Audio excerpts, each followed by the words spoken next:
Je m'appelle Nicolas Lemoigne, j'ai 35 ans et je suis designer industriel. Donc j'ai fait mes études à l'ECAL ici à Lausanne. J'ai fait mon bachelor en 2005, mon master en 2007. Ensuite, j'ai eu la chance de pouvoir rester dans cette école en tant qu'assistant d'abord, professeur et maintenant responsable département pour un master spécialisé dans le luxe. Et en parallèle, évidemment, donc, je poursuis mon activité d'indépendant et je travaille pour différentes marques suisses et européennes pour des projets plus industriels avec des enjeux évidemment économiques et en parallèle, après, des projets en galerie.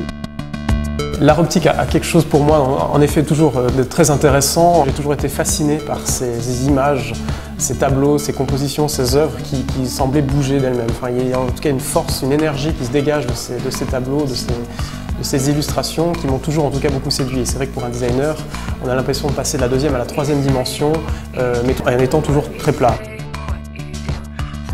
On m'a proposé donc un jour de dessiner, de travailler à partir de ce modèle, donc de la montre Bubble.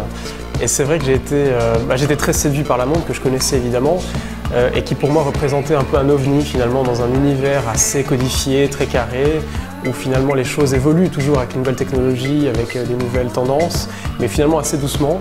Et là, c'est vrai qu'on m'offrait la possibilité de travailler une montre qui m'offrait aussi un terrain de jeu absolument immense.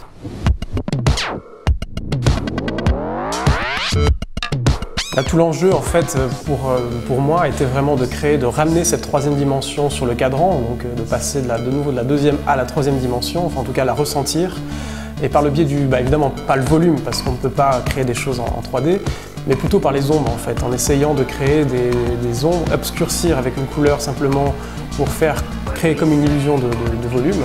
Et ensuite, à partir de ça, essayer de construire quelque chose. Donc évidemment, au début, on construit quelque chose d'assez grand, et à la fin, on sait que ça sera vraiment minuscule. Donc après, tout l'enjeu était vraiment que ça soit cohérent malgré tout, à une échelle très réduite. Ici, l'idée, c'était de créer en fait des micro-sillons et d'essayer d'obscurcir aussi certaines parties pour créer de nouveaux volumes, et créer en fait une forme qui serait comme une forme qui montait, qui descendrait, donc voilà, comme un peu finalement un paysage miniature. Une autre contrainte, mais très intéressante finalement, le fait que le verre était bombé, et créer aussi lui-même déjà, en utilisant ce verre, déjà un effet d'optique.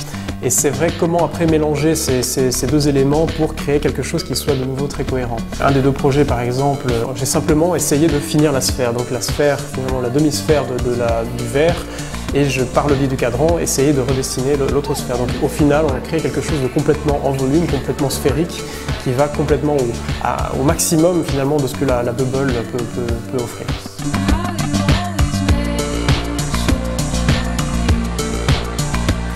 First.